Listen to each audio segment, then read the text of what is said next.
Hello, and welcome to the Initiative on Catholic Social Thought and Public Life and the Catholic Mobilizing Network dialogue on killing in our name, uh, federal executions, and pro-life witness. Uh, I want to wish you a Happy New Year. Uh, we'll pass on what we all went through last year and how the new year is beginning. In a paradoxical way, last year, despite so much loss and so many challenges, was an amazing year for the initiative. We did 24 gatherings. We reached more than 85,000 people. There's no room at Georgetown that could hold that many people. And so we have been really encouraged by the hunger there is for Catholic social thought and how it intersects with public life. The election obviously contributed to that. And today is a great example of how we take what we believe and try to look at the signs of the times and assess the moral and human consequences of what's going on around us. Uh,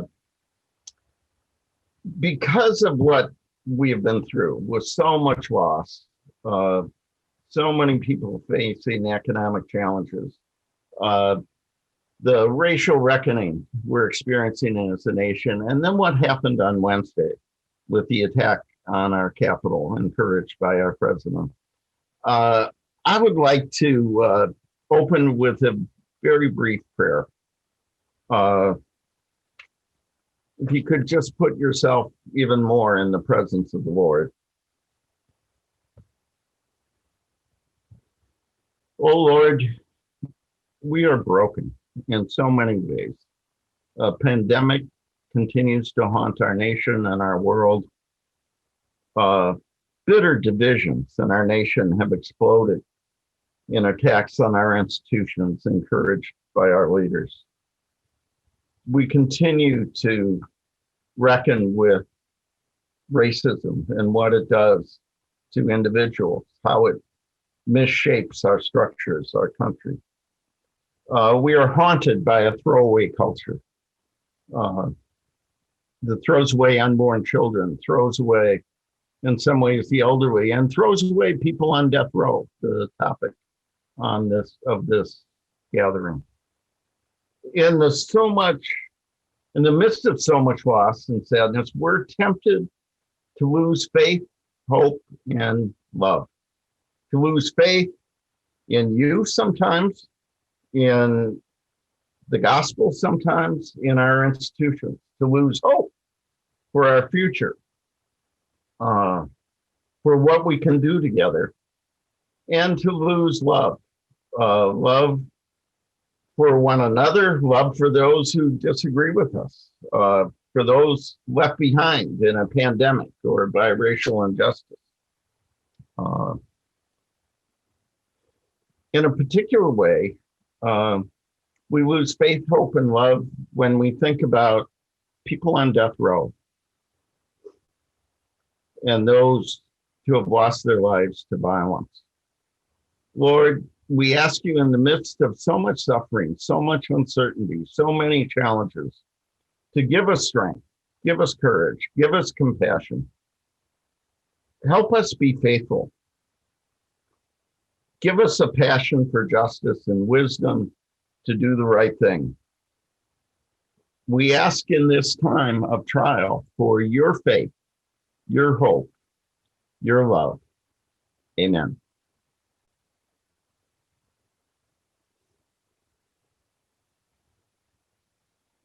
This gathering focuses on a particular challenge, which is the renewal of the federal death penalty. For 17 years, there were no federal executions, and there have been 10 this year.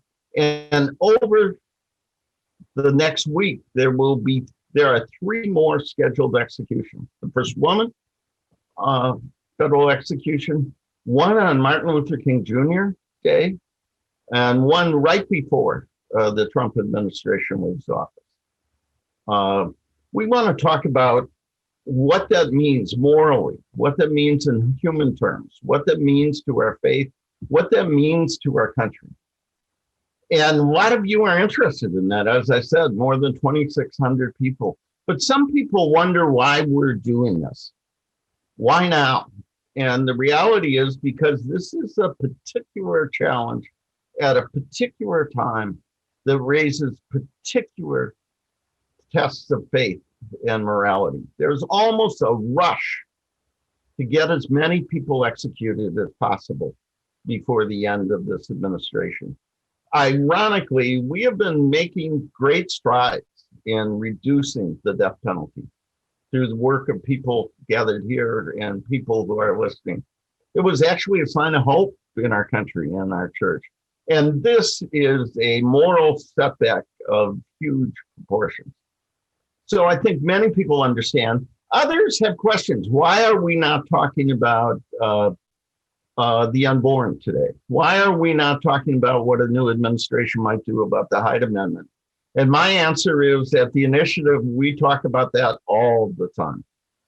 We are persistent. We are consistent in our defense of all life, every life, starting with the unborn, and also including those who are dying from this COVID, and even those who are on death row. So we will be talking as we've had 8 sessions that have dealt with that in some way. And next Thursday, we're going to have a preview before the inauguration of the challenges facing the Catholic and religious community, and that'll be a big part of it. But today, we are being tested in a particular way. 3 human beings will be executed in our name with our money in 5 days. And so what I would like to do is introduce very briefly our colleagues and then ask you one question. At this moment, facing these realities, what is the moral challenge? What is the human challenge? What is the challenge to our faith? And then I'll come back to each of you based on your particular expertise. We have Sister Helen Prejean. We have Chris Ann Valancourt Murphy from the Catholic Mobilizing Network. We have Bishop Daniel Flores from Brownsville, who was just elected the incoming chair of the Doctrine Committee. And we have Reverend Dr. Jack Sullivan Jr., who brings unique credentials here as a pastor, head of the Ohio Conference of Churches, and also someone who lost a family member to murder. So let me start with you, Sister Helen. Why now? Why should we focus on this in the midst of so many other challenges? Because so much is going on. I want to say that I have a picture, a kind of icon of the Magnificat that exemplifies the Lord has pulled down the mighty from their thrones and exalted the lowly. And I have a picture of exalted the lowly of Stacey Abrams, who represents the African-American people in this country, who in many ways, I believe, are saving us by their participation in the election. And then I do have, he has pulled down the mighty from their thrones, Mr. Trump, kind of in a downward position at the bottom of the golden escalator where he announced his candidacy. Before I awakened to justice, I said I was apolitical. I said, I'm a nun, I pray, I'm not a social worker. I'm above politics. But I have learned you got to be involved in politics. Who's being hurt and who's being helped and what are the policies and what happens?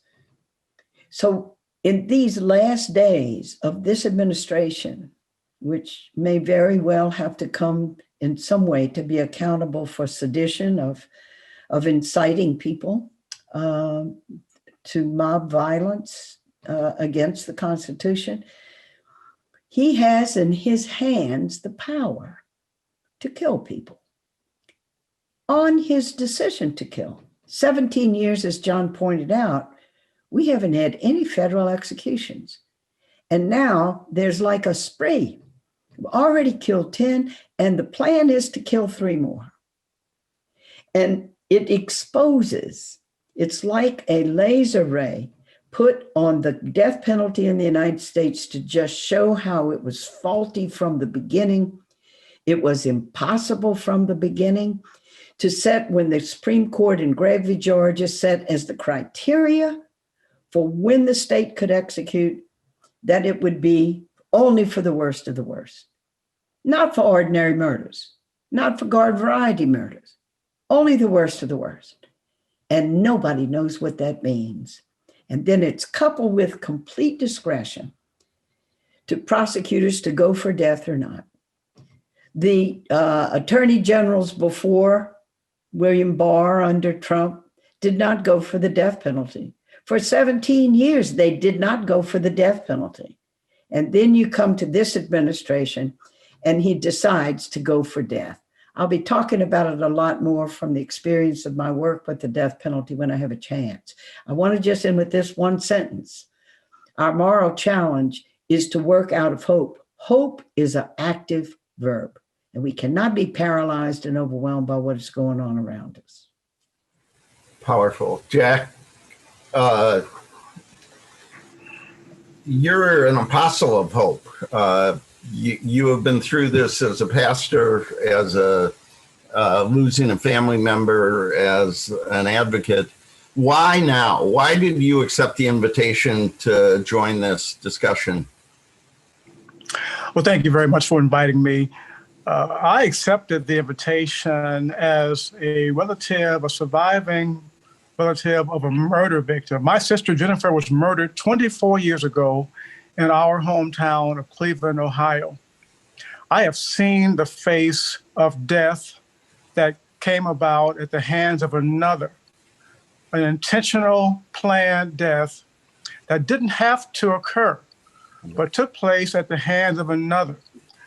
It is embarrassing to me that the state, and in this case, the federal government, would replicate the value systems and the ethics of killers, of people who claim lives through acts of violent crime in our land. I expect the government to invest itself in the things that make for peace and for life and for restoration of lives and wholeness.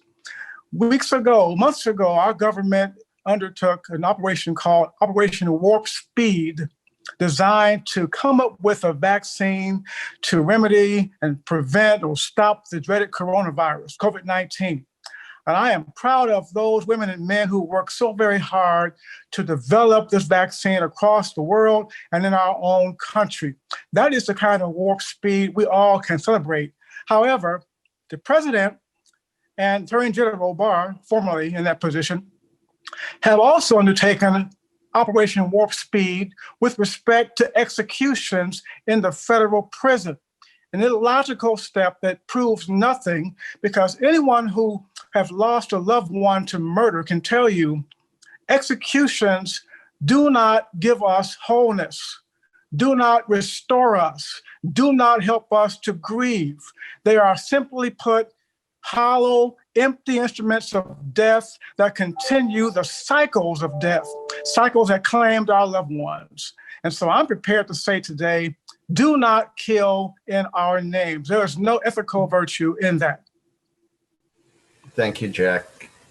The story of your sister reminds us that the human realities of this. KrisAnne, this was your idea. You reached out and said, in light of what's happening and going to happen, we should do this together. Why did you do that? John, I think it's been a pretty horrendous time for our country in so many ways during this pandemic. As you said, the racial reckoning that's happening, the division that's happening, and in the middle of all of this trouble and tragedy, there has been this relentless push toward federal executions. You know, it hadn't happened in 17 years, like others have said, but yet there was a push and it was forceful. And for those of us who are watching Ending the Death Penalty and doing advocacy, we can tell you that there's a seemingly insatiable vengeance from this administration around this issue. There's been 3 executions already in the lame duck session. There's going to be another 3. We're double-digit executions. So yeah, we want to talk about that, and we want to make sure that folks are taking this in right now. But also, John, when I wrote that note to you, it was because I was thinking we're really at this threshold. We are living with an administration that's had been hell-bent on these executions. And then we are looking in the horizon at the next administration, not perfect, but that has already publicly opposed the death penalty. So I think the question before us as a nation, as a society, as individuals, is about how do we want to move forward? How do we want to proactively, in a healing way, in a good way, seek justice, be merciful? How do we want to respond to harm? And the Holy Father, in October, it was like he knew about what we'd be facing, both with COVID, but with other challenges. And he talked about in Fratelli Tutti and his latest encyclical about healing and being proactive in our approach.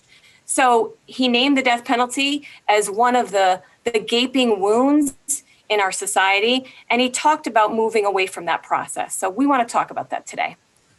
Thank you. Bishop Flores, you are a pastor, a bishop on our border. You're a theologian. You have written about this. You have spoken out. You live in Texas, which sadly leads the nation in executions. Why should we focus on this when there are other powerful, awful threats to human life? We still have almost 1 million abortions in this country. We have a pandemic that is taking lives every day. Why did you write in America that we have to focus on this? There are so many assaults on human dignity all around us, and you're right. They're different and they're distinct. But it's important for us, as particularly for me as a bishop, to teach that we have to, in a certain way, push on all fronts in order to maintain the integrity of the broader Catholic vision of human dignity and of why it must be defended and protected. That this is one of the great calls. It's kind of to love as Christ loves, which is always a goal towards which we're striving, but we have to apply that. And I think it's important that we teach this and that we push on all the fronts. Yes, the lives of the unborn are extremely precious. The lives of migrant mothers and immigrant mothers and refugees, and the lives of people on death row. All of these are distinct issues, and yet the church has to have a consistent voice about the dignity of the person and how, in a particular way at this time, and this is why I think, to address the initial question, at this time, that we have to make a witness that the love of life, the love for human life, is not sort of like contingent on when it's convenient. Or the easy cases, so to speak, but it's in the difficulty of it. It's when it's difficult to love and to show some sense of the dignity of the person, when so many forces want to kind of erase the faces and the names and to erase that dignity. And I think the witness of it all across the spectrum has to be the dignity of each person, especially the difficult situations. And obviously situations on death row are very difficult, great suffering, obviously is involved with that, but we try to give that consistent witness. Thank you, Bishop. Let me come back to you, Chris-Ann. I said very briefly that advocacy on the death penalty has actually been a story of success for us, for our church, for others who try and defend human life wherever it's threatened. Executions are going down. Prosecutors aren't asking for it. Jurors aren't doing it. Governors aren't campaigning on it. Tell us about those signs of hope and explain to us what we're up against now. And you mentioned the Biden administration. You're right, not perfect. In fact, we have major areas of agreement and disagreement. How do we get them to move from a stated objective of moving away from the federal death penalty to actually doing it? But a word about the progress we've made and the work we have to do. You and I got to know each other when you worked for Bread for the World. You chose to focus your energies on restorative justice, racial justice, and eliminating the death penalty. How much progress have we made, and what do we need to do now? Well, thank you for that. It's been a while that we've known each other, John, and it's true. I was working on hunger for a number of years in global poverty, but in all honesty, I have Sister Helen to thank for Dead Man Walking and being so absolutely gripped by that film in my early 20s. And I thought if I ever had an opportunity to work on that compelling issue, I would do just that. And so here I am almost 50, and I'm absolutely committed to working on this because it's winnable, because we don't have to be left in the grips of death and destruction with the death penalty. In terms of the progress that we've made, even over the last 10 years, I mean, there has been exceptional movement. It's been mostly happening at the state level. And as we know, there's been no federal executions for 17 years. So we've been focusing our attention on the states. Right now, 22 states have officially abolished the death penalty. And add another 3 on top of that when you think of those states that have moratoriums in effect. And most notably, California, that was in May of 2019 when Governor Newsom declared an official moratorium in California. That's the largest death row in the Western Hemisphere is in California. And we have a moratorium in that state. So if you add all of the states that have repealed and the states that have not executed anyone in 10 years and have moratoriums, that's 34 states. I mean, that's tremendous. But we have a lot of work to do still. We know that around death sentences, we know how to get those down. We know what it means to be working towards getting prosecutors who have more of a restorative vision. Already in the last 10 years, we have reduced by 3/4 the number of death sentences each year. We're about 30 annually. And then in terms of executions, the last 10 years, we've cut that in half. And when I say we, I mean all of us who are here and so many defenders and folks, activists around the country. So there's been great progress. In terms of what's ahead of us, we, I think, need to remain vigilant. We certainly can't diminish what's happening with federal executions right now, but that's an aberration. You know, we've been making progress and we need to continue the momentum. So as Catholics, we need to be a strong, mobilized, and persistent voice, calling on our states, our legislators, our governors, but also calling on the new administration that has already opened the door here. Catholic Mobilizing this week has launched a petition to the President-elect Biden saying, thank you for your opposition to the death penalty. We want concrete steps. And so what we've said is absolutely imminently or immediately suspend all federal executions, you know, when you get into office, and then declare an official moratorium for federal executions, commute the sentences on death row, and then work with the Congress and with the states to remove it from law. We've got a lot of work to do, but I think there's a real opportunity in front of us. That was a great summary, both of where we've been and what we need to do. Bishop Flores, I worked at the Bishops' Conference for 25 years. It was amazing and a little bit of purgatory too. But one thing I learned is the Doctrine Committee is, in some ways, the most important committee. And your brother bishops have chosen you to lead that committee in the future. Part of that is because you have a capacity to share our teaching in a way that invites people in instead of pushing people away.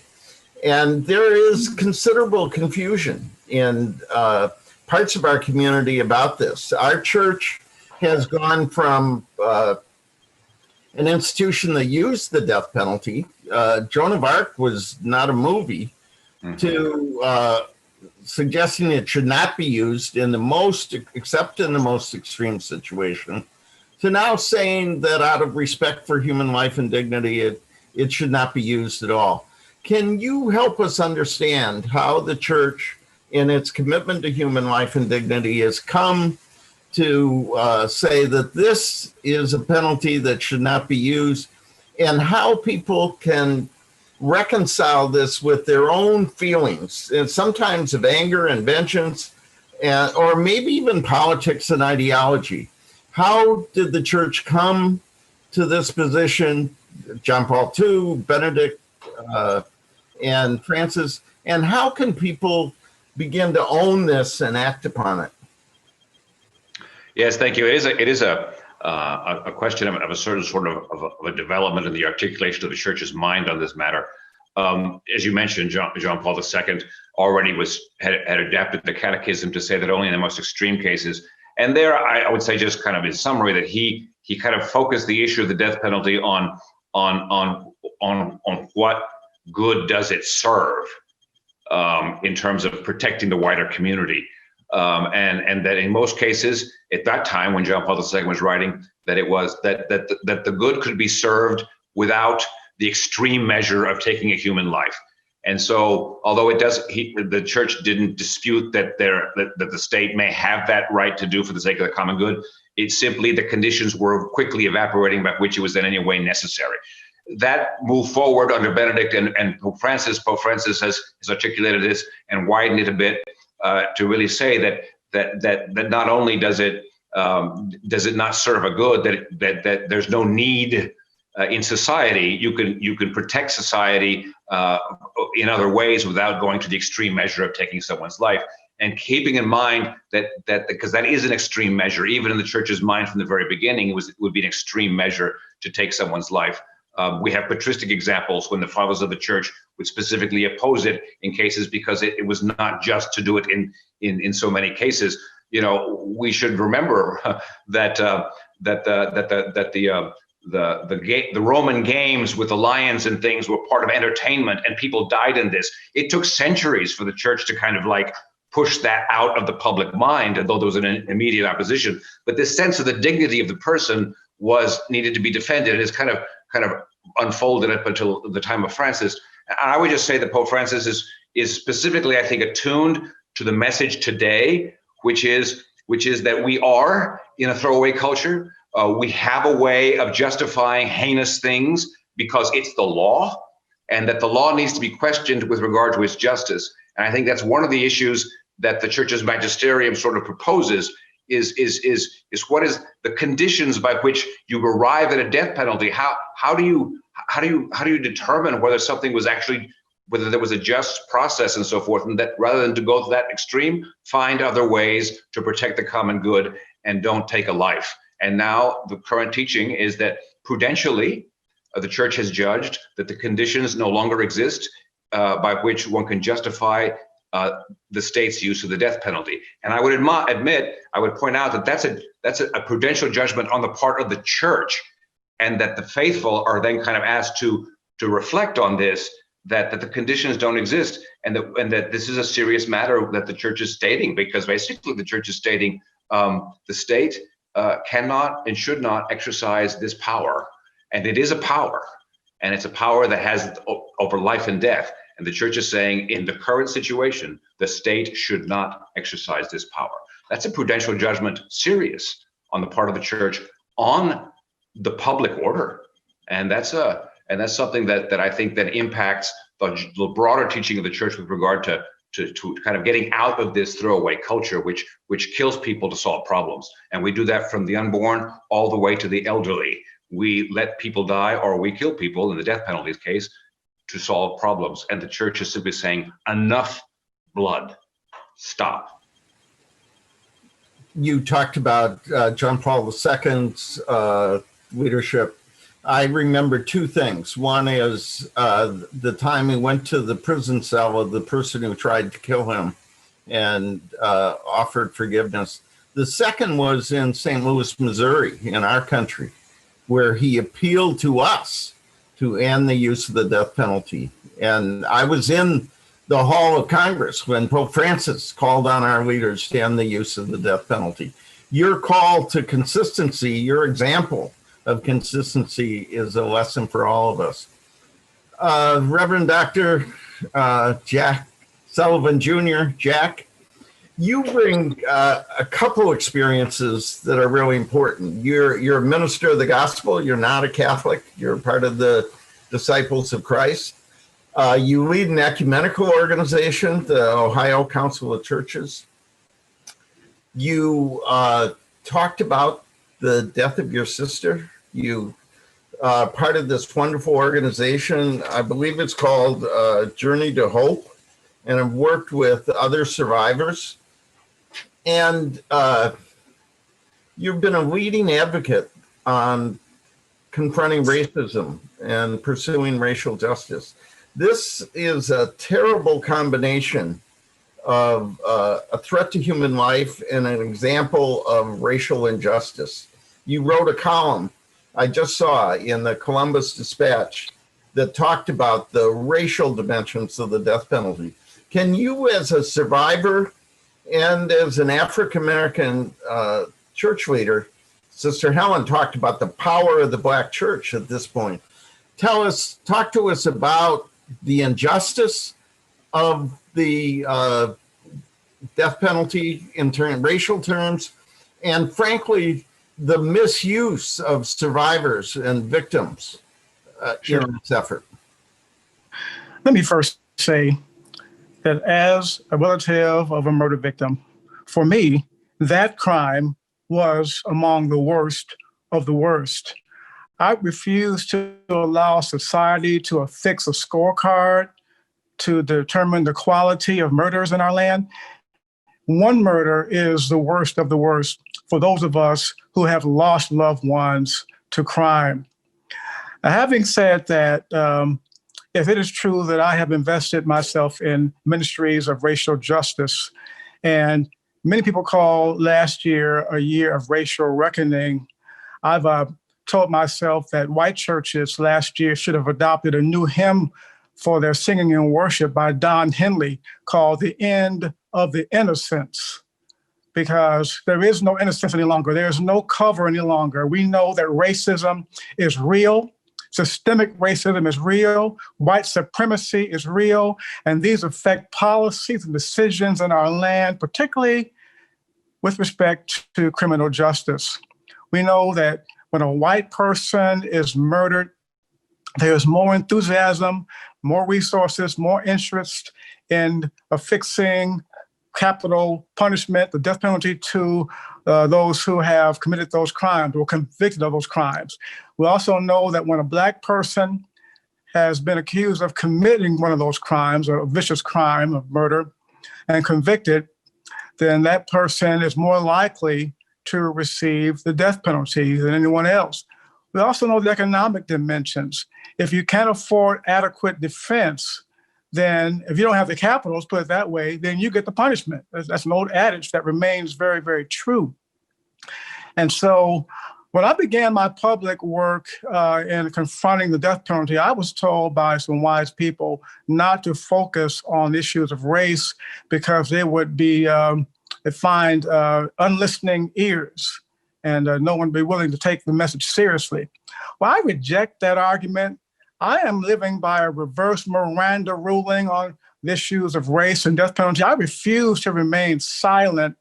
I refuse to not acknowledge and proclaim the evils of racism in our land and how they permeate through all of the pores of societal institutions and agencies, particularly with respect to the application of the death penalty and executions.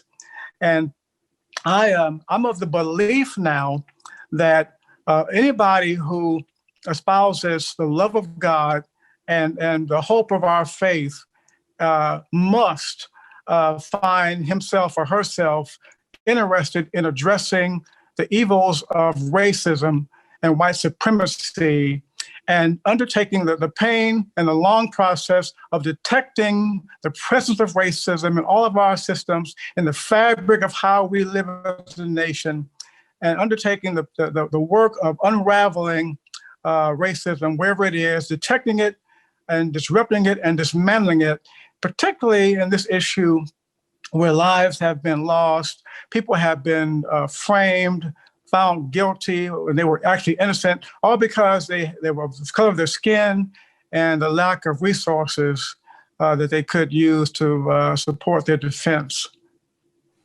Thank you, Jack, both for reminding us of the human dimensions, but also the structural dimensions of this. This is an issue of criminal justice. It's also an issue of racial justice, a profound one. Sister Helen, we're going to turn to questions in a moment. You should be seeing across the bottom of the screen where to submit your questions. We've got lots of them already, but I want to turn to Sister Helen as our cleanup hitter. Sister Helen, you are our leader on this. I've worked for cardinals. I've lobbied politicians. I don't know anybody who's made more of a difference on an issue than you have on this. Chris Ann talked about the movie. I don't know anybody who can keep their humility when Susan Sarandon wins an Oscar for portraying your life. If lots of people have read Dead Man Walking, they should read River of Fire, which is your personal journey.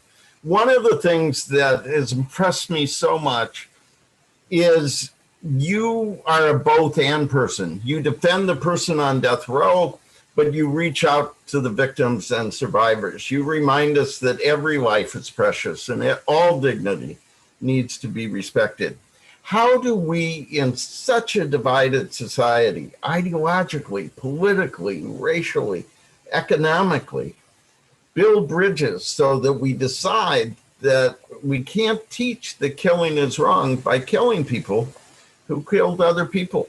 You're teaching a whole generation, a whole nation this, as we're about to put 3 people to death in 5 days.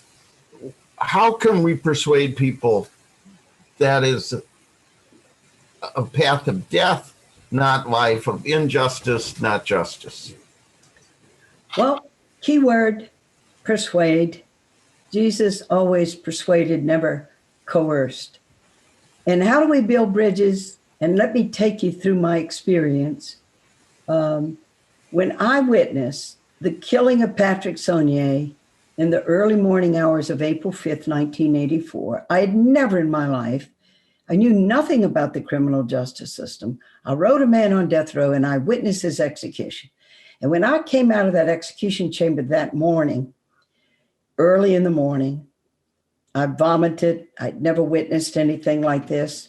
And I mean, my mission was born in my heart that moment. And I remember thinking, I knew most people in Louisiana, 90% of people in Louisiana in 1984 supported the death penalty. For that matter, when Dead Man Walking came out in 93, 80% of the nation supported the death penalty, including people who went to church. I mean, in fact, there was a terrible statistic in the mid-'80s that the more people went to church, the more they believed in the death penalty. But there, outside those prison gates, I remember thinking, the American people are good. They're good people. And they're only saying they support this. They've been made to be afraid. They're told these people are so evil, we can't put them in prison. They'll kill prison guards and other inmates. They are so evil, that kind of worst of the worst evilness, that we have to kill them to protect society.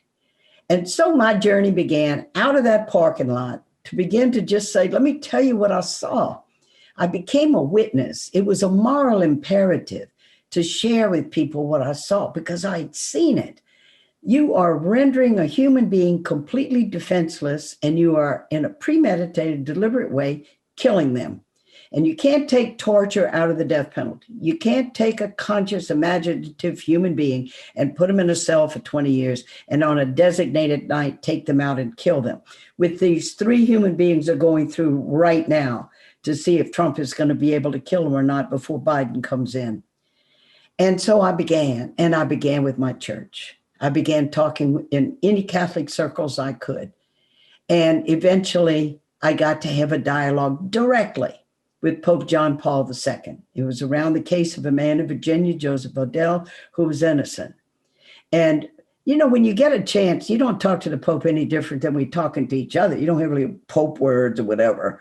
And I wanted to bring him right into the heart of it because I had read the Evangelium Vitae, and he had taken the death penalty and pushed it to the edge, saying, but in cases of absolute necessity, the state can execute.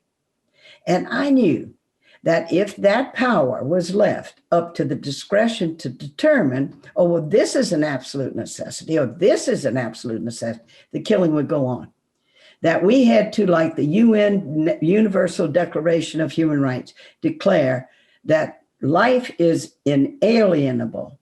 And under no circumstances can you let the power of a government have that power to take life when they decide.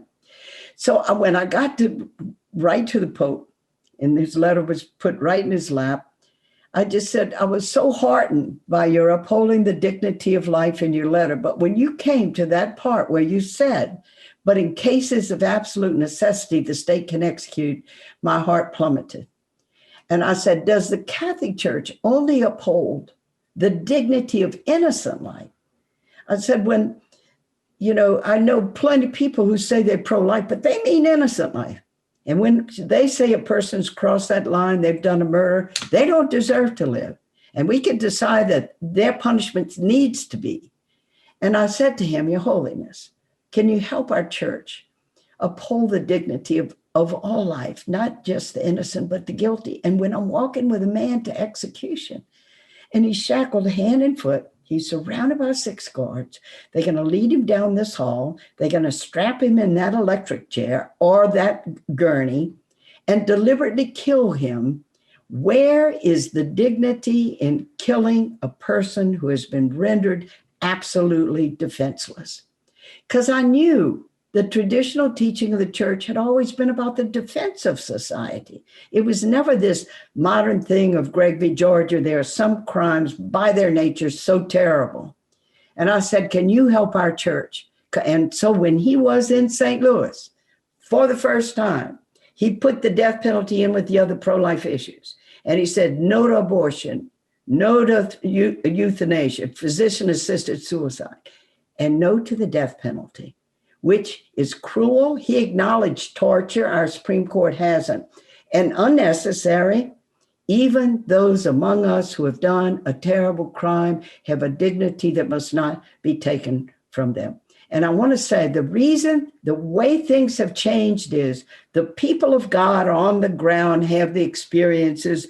We speak to each other, we teach each other, we help each other. And gradually then you reach a point of moral conviction where you change the catechism, or you reach a point in the teaching where you say, no longer.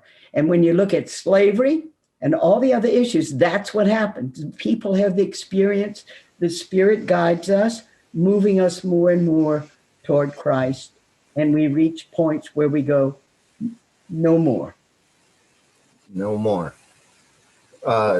Sister, maybe you talk to popes like just another person. I don't know about the rest of us. I read a story, Bishop, that at the ad limina visit with Pope Francis, you sat right next to Pope Francis, and they asked you, what were you thinking? And you said, I was thinking my mother would say, sit up straight. So let me ask Chrisanne and Bishop Flores,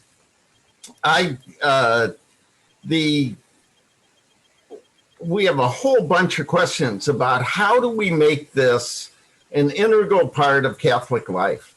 How do we invite people in? How do we share the message at the parish level in our schools? How do we build bridges in terms of anti-death penalty, anti-abortion? How do we see this as a matter of faith rather than a matter of ideology or politics? How do we share what we believe about human life and dignity instead of simply expressing our political or ideological views? We have a whole bunch of questions about how do you move this powerful message at the parish level, at the community level. Bishop Flores, you're a teacher, a pastor. This is really the message, the mission of the Catholic Mobilizing Network. How do we share this message in a way that people can act on it? Well, I think it's important that we do address it on the parish level, and I think to be realistic, We should be prepared for like some very tough, because people can often have or can cling to a certain way of looking at a lot of issues, not just, I mean, certainly the death penalty is a certain way of, and not really being open necessarily, but you have to initiate and listen to people and talk about the broader vision of the gospel with regard to human dignity. And you need to kind of invite people to kind of see that there's a lot of threats, and that we have to be united as a church in affirming that the God who became one of us and was born poor and had to flee for his life as a child, as a sort of a refugee, and the same one who was a condemned criminal and crucified on the cross, automatically changes the vision by which we understand the human condition, and that it's a call to a certain kind of mercy and a lifting up, and that changing of the vision affects every aspect of human life and the way we kind of respond to each other. We can't simply say that person doesn't deserve to be here. That's because that's not our judgment. I recall that, you go back to, John chapter 8, the one time in his public ministry, Jesus had a chance to say, yes, the death penalty is justified, is when they brought the woman caught in adultery. And they said, the law of Moses says, and he didn't deny the law, but he addressed himself to the condition of the ones who were condemning. That's what he did. He said, who of you? And because Jesus then asks us as a people, as a church, to kind of our condition, how can we presume to be the ones who execute this judgment about who deserves to live and who deserves to die?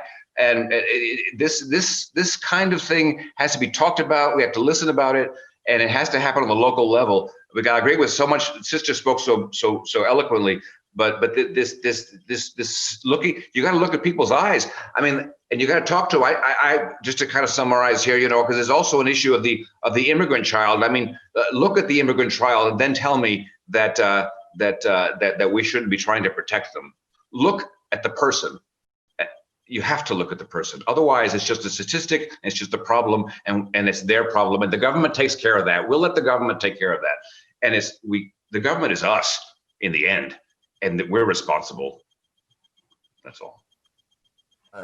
The government is us, the bishop said. What can we do right now? In two ways. One, there are these executions scheduled in the next several days. And secondly, there's legislation to abolish the federal death penalty. And there's a new administration coming into power that says they're against the federal death penalty, but the law is still there. In addition to a comment on the resources that the Mobilizing Network has for parishes, can you say something about what people can do right now? Well, I think that's an excellent question, and I'm going to get pretty practical. But I think what's at the base level and what's at the heart is understanding that ending the death penalty is possible, but it needs you and it needs me, and we all have to do our part. And so I think if you're a person who's in a parish, or you're a pastor, you're preaching, and you have occasion to be at the pulpit, or you're a church ministry leader, use occasions to talk about the consistent ethic of life and how ending the death penalty is a life issue. So Catholic Mobilizing Network has tons of resources and materials to help people do this work. We're a lay-led organization. We work very closely with the Bishops' Conference, and we have all sorts of resources that can help people educate, advocate, and pray for an end to the death penalty. So if you're doing formation work, if you're teaching a class, if you're a chaplain, or you're teaching, religious education, and you want to do something on social justice, you want to bring in this issue, we have tons of resources. I think it's important to humanize this issue, as Sister Helen always does.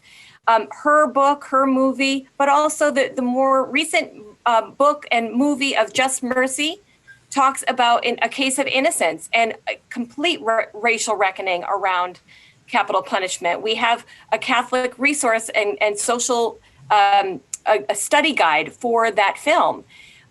More specifically on the executions that are coming up, we know that Lisa Montgomery is set for execution on January 12th, Corey Johnson on January 14th, and Dustin Higgs on January 15th. as we've been saying, 3 next week. There wasn't much Catholic Mobilizing or anybody could do about these cases that were just, this tidal wave. So we've been praying, we've been lamenting, and we do that together at 2:00 in the afternoon on each day of these federal executions. We gather by the hundreds to pray. You can find out about our prayer vigils on Catholic Mobilizing Network's website. You can also sign that petition I mentioned to President-elect Biden. This is all at catholicsmobilizing.org. Tons of resources, tons of videos. Pray with us, work alongside us with doing education and advocacy that makes a difference. Thank you. That's very practical. We have a whole bunch of questions and not much time, so I'm going to offer a few of those to Jack and Sister Helen. Jack, Sister talked about talking with Pope John Paul II about protecting the guilty as well as the innocent, and respecting the life and dignity of those who have done terrible things. But not everybody on death row is guilty. You talked about this.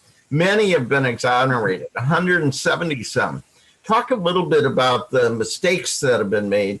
And then secondly, for both of you, in some ways, the death penalty is terrible, not just for what it does to those who are executed, but what it does to the rest of us. What is done in our name. And can you talk about how we make the case that invites people to join us? What are the arguments? That's not the right word. What are the values? What are the stories that persuade people to choose life, not death? So exonerations, what it does to all of us, and what are the ways we can invite people in to join us? If I may, people who've lost loved ones to murder, who are part of the Journey of Hope from Violence to Healing, my organization, we're not anti-accountability. We want the right people caught and tried and convicted. We don't want prosecutors to cut corners, to cheat, to make up evidence or deny testimony. And we don't want people who are on trial to not have adequate defense. We want the right people, and we want the right and fair and just set of circumstances to be in place as people are brought to trial. And we continue to maintain that executions, though, offer us no healing, offer us no hope, and no chance for restoration. They just perpetuate violence. Now, as an African-American person, I can tell you what it feels like to be considered part of a throwaway culture and people in this country. Our country has what's called a mainstream understanding of life, and there are people who would assert that people of color don't fit into that mainstream. We have to reject that notion. At Georgetown, students are confronted with core requirements for their degrees and electives. We must, as people of faith, maintain that loving our neighbors and protecting the dignity and worth of all people, even those who have made us the angriest and hurt us the most, those are core requirements. They're not electives. Caring is not an elective. It's part of who we are.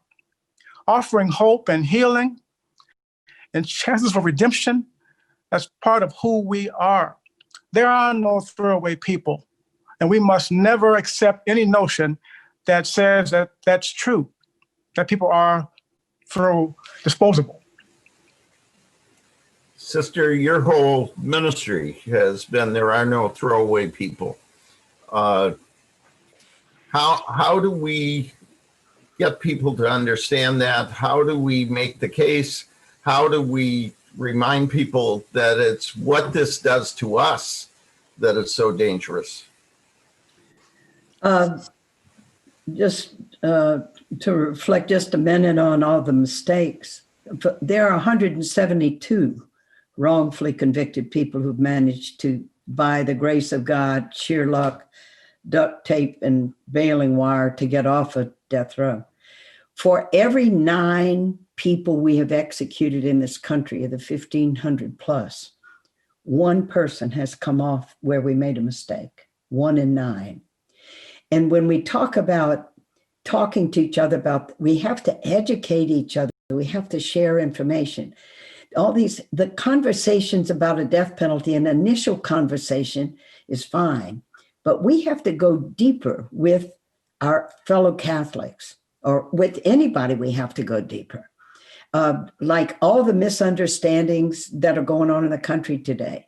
It's education and community where you bring people together in smaller groups. Every parish has the possibility of setting up adult education. We used to think that would be like a nice little extra thing. It's integral to understanding the gospel. Look how Jesus was. He would gather his disciples around and he would teach and they would discuss. He didn't just do sermons on the mount and then publish what he said. It's an inner journey. And with the death penalty in particular, it's a journey of conversion.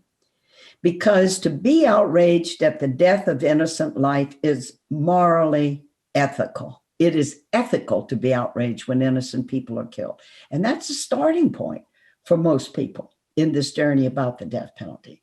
And so we do it through, first, the gather into the faith communities that are going to pursue things in a deeper way.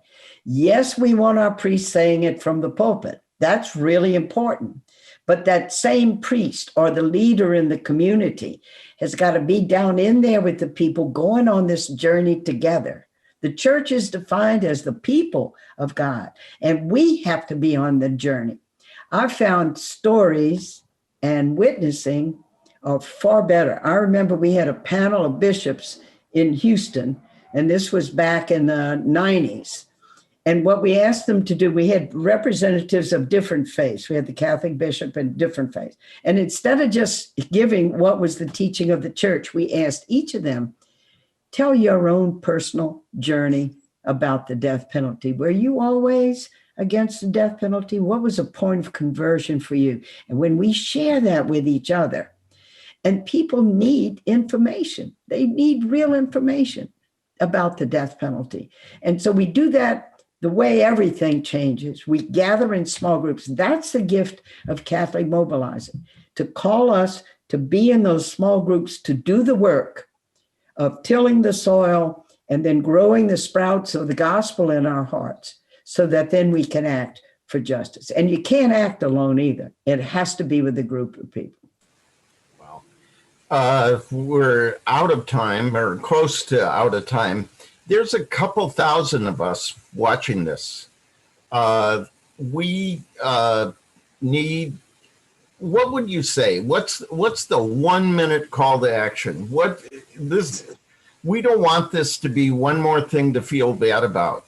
What is the one piece of action or advice you would give to the people listening in? Let me start with you, Bishop. 1 minute call to action, and this may sound a little bit perplexing, but to my mind, I think one of the most urgent needs for the Christian mind, and certainly the Catholic faithful in the United States especially, is we've got to commit to starting first from the gospel. And I'm urging people practically read the gospel every day and think about it and pray about it, and let that be what gives you the light to judge what's going on around us. The gospel is the lens by which we look at life and judge politics, not the other way around. And I think that this is very urgent, because if not, we get co-opted by political parties of all different kinds, and we kind of get pulled into an agenda, and then we say, well, the other issues aren't so important. The gospel sets the agenda, and we have to be a people who let the gospel light. This is Epiphany season. The light shines in the mind that moves the heart, and then we can do something, but it comes from the conviction that we know the mission that Christ has set us on. That's my advice. Powerful. Jack. Commit to the love of God and avoid the pitfalls of the politics of suspicion. Love of God then propels us to be agents of hope and healing and justice in the marketplace of ideas and all of our communities. We may never get to meet everybody and say we love them personally, but we can act for justice in policy making that will help people experience that love of God that means so very much to us. Move beyond the confines of our own organizations, our own church bodies, our own cultures, and know people who are different than us. Hear their stories, take them seriously, and allow the love of God to call us to act on their behalf. That's why we're church. Anybody can go to church, but being the church is all that matters. Well, we've heard from a teacher, we've heard from a preacher, now a leader. Chris Ann, you already gave us some suggestions. One thing each of us can do. I think each of us can simply ask ourselves, what's in my sphere of influence? What can I do? And find that one thing and do it around ending the death penalty, especially if you see it as part of a culture of death. You see it as part of the woundedness that needs healing that our Holy Father is asking us to address right now. Do one thing to help educate, advocate, or pray for an end to the death penalty. Sister, you've changed me, you've changed our church, you've changed our country. What is one thing that we can do to keep changing all of us? For us to learn to be prophets. I urge everybody to raise your voice in the public square in some way, to write an op-ed to the editor, to sign a petition, and hope becomes activated in us when we act. As long as we stand on the side, there's so many things I could do. One action, to sign a petition, to write a letter to the Attorney General of the United States on behalf of these lives with these names, these people. Do not kill these people. And to raise our voice, to do that. And once we begin to raise our voice, once we begin to get in the current of the river where we are activists and with other people, then life surges in us. That's why I say hope is an active verb, because when we act, the hope flows through us. Hope is an active verb. I had the honor of being in the Capitol. And I was thinking about this on Wednesday when Pope Francis challenged our Congress.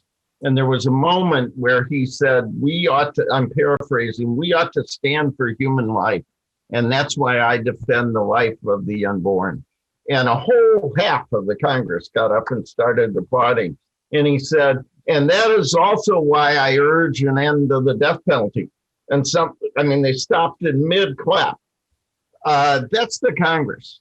For the rest of us, we can't be caught in mid-clap.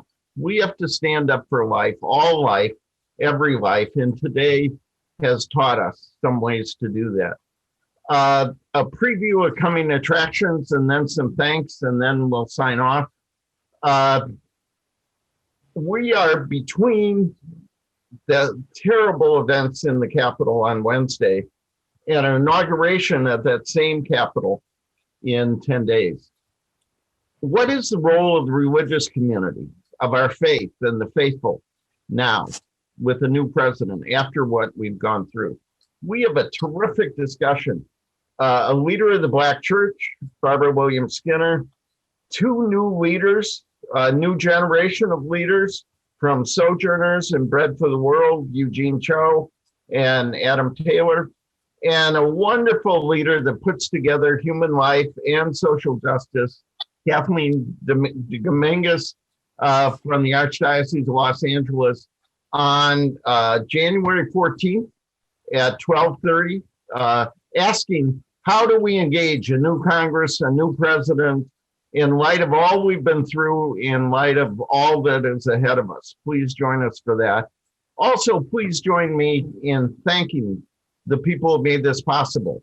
The people, Chris Ann's colleagues at the Catholic Mobilizing Network, my colleagues at the Initiative, Kim and Anna, and the people who put these images up. We lost Chris Ann for a second. I was totally panicked. Who knows that we could reach so many people through this medium? Lots of people made this possible, but the people who lifted our hearts at a sad time are Sister Helen, Chris Ann, Bishop Flores, and Jack. Thank you very much for that. Thank you all for joining us. This will be available in video form. There are resources on our webpage, and join us on the 14th as we continue to explore what it means to defend human life and dignity now. Thank you very much.